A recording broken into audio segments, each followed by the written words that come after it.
High, good morning. What I eat in a day, day 34। আজকে সকালে খেলাম bread এবং আমন্ড।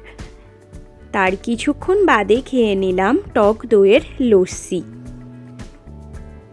পরে কুলেখাড়া পাতার রস খেলাম। লাঞ্চ মেনুতে ছিল ভাত, করলা সেদ্ধ, আলুর চিপস, আলু পোস্ত, ডাল, টক দই, কাঁকরোল ভাজা, পটল ভাজা এবং শেষ পাতে ছিল চাটনি এবং পাঁপড়। ফলের মধ্যে খেলাম আপেল এবং মুসাম্বি লেবু।